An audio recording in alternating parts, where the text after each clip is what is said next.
right, so you guys remember a couple of months ago we brought this Brooklyn actor by the name of Ronnie Marmo into the studio, and Ronnie was about to take off this new project. He was going to play Lenny Bruce in an off-Broadway show. Our friend Joe Mantegna called in from Los Angeles, Criminal Minds, and he was kind of the mind and the money behind the show.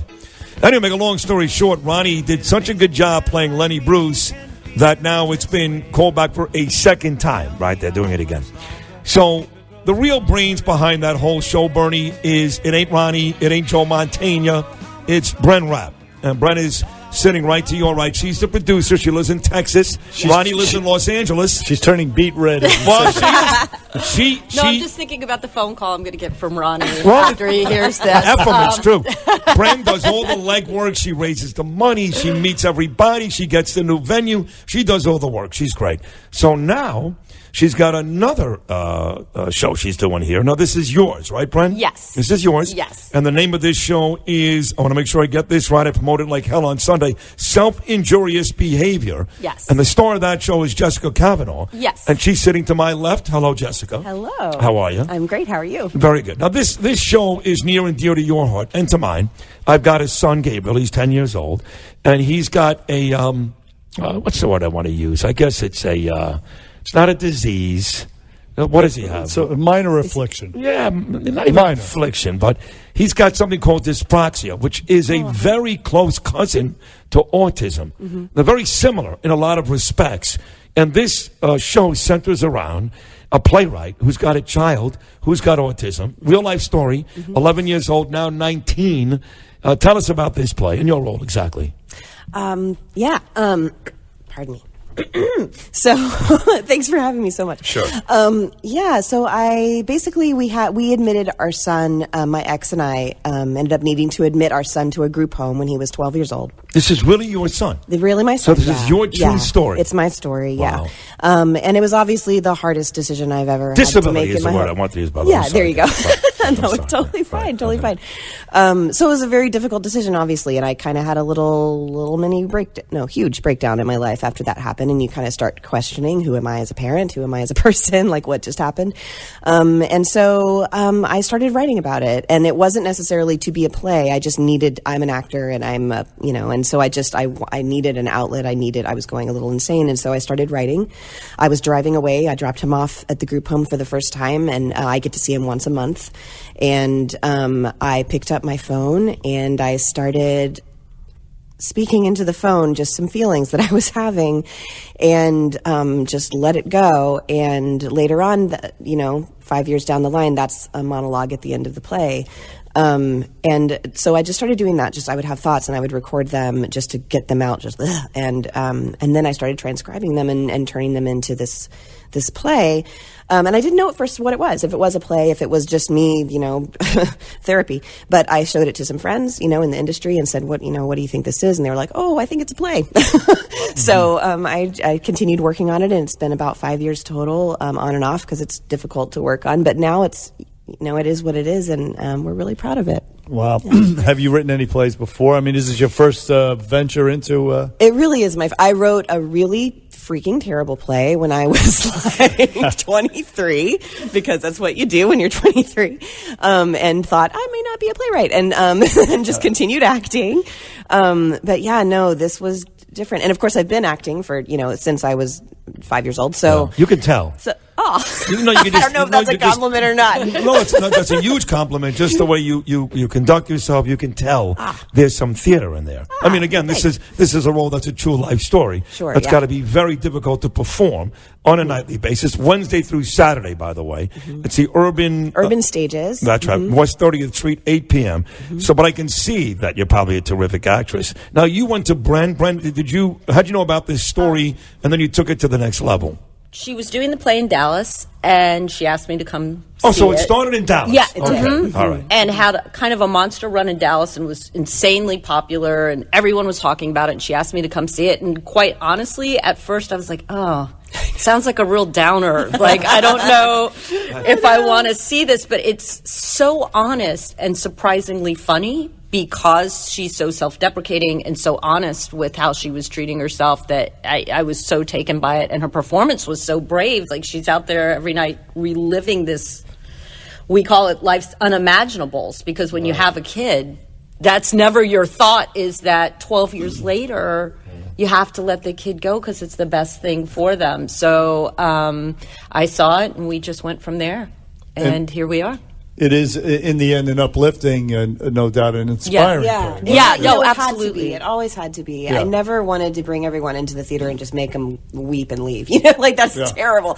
And we all it ends on a very hopeful, note, and hopefully. Yeah, just bring that. I think that's what people are left with more than anything else. And so much of the play is actually straight up comedy, because she goes to a Renaissance. Her sister, which is it's actually what happened. My sister, I went to visit her for 3 weeks right after we admitted him, because I wasn't allowed to see him for that amount of time. And my sister was like, "You're going to go insane in that amount of time, so come see me in Portland." And so I stayed with her, and we went to a Renaissance fair. And that's in the play. And so much of the play takes place at this fair, and she's trying to focus and let things go and just be present, but she can't. These memories keep coming in of what's gone on before. So about half the play, you're laughing your butt off, and the rest of it is like, whew. So my question is this. From the time that you put your son in at the age of 12, and again, I think he's 19 now, right? He's actually 18. 18, so it's been 6 years. Have you seen a drastic improvement? Have you seen anything that says to you putting him in was the right decision? Oh, God, yes. Yeah, thank God. Give me something but give me something practical. That I can... Well, he was having meltdowns, most hours of the day. Something would go off, like in the show, there's a siren goes off and that's it, and he'd be on a 2-hour meltdown where he's banging his head. My son had some sensory issues too. Yeah, and it's heartbreaking. And so he would have a few of those a day, and that ends up being a few hours a piece. That's your whole day, And so that's why it just wasn't sustainable. He pulled out his own tooth and in bed one night, and we were like, okay, well, we can't monitor him 24/7, So... Yeah, I'm sorry. What was your question? But you've seen now tangible results. Yeah. He's wonderful now. He used to have several meltdowns a day. Now he has maybe one a month. That's it. Yeah, wow. No, they've done incredible work with him. Do you know what they do specifically? Well, he was able to finally get ABA therapy, which is the recommended therapy for people on the spectrum. But we in Texas, our insurance, because Medicaid expansion didn't blah blah blah, we were able to get no help for him at his age. Now I think it's a little different because he's older, but we just had no services available to us. So it was basically me at home with this child going insane for 12 years. So he's finally gotten the therapy he actually should have had from the beginning. And he's I feel like we met him at that point. I didn't know what he was like until then. And he's this beautiful, loving, sweet, kind, laid back little dude, a big dude. Actually, he's like 6 foot, and still calls me mommy, which is my favorite thing. But yeah, he's come a million miles. You wouldn't recognize him from the child that he was. So I'm forever thankful and able to, thank God. If that wasn't the case, I don't know that I could have gone on this journey with the play and told the story and everything, but hopefully it encourages others too that might be in the same situation. Absolutely incredible. Jessica Cavanagh, what a strong individual you are, playwright and actor. The play is Self-Injurious Behavior. And your son today, is he going to go to college? No. I don't think he'll ever quite be to that, that point. Thankfully, where he is, he can stay there indefinitely as long as they meet his needs, and he loves it there. That's his home. And, yeah. I want to ask you this, though. Would you ever, assuming he can come out, I don't know what the rules are if you ever come out, would you ever want your son to see the play? I've actually thought about that. I don't think so. Why? Because it depicts... literally the play starts with a really hard bang. It really hits people over the head right in the beginning, and then we back off. The first scene of the play is like the worst day I could remember ever having with him. And the child actor that we have in the play, Jude Segrist, is phenomenal. Actor of any age, one of the best actors I've ever worked with. Wow. He is incredibly committed, but major meltdowns at the beginning of the show, lots of violence to himself, and I wouldn't want Elijah to have to see that, honestly.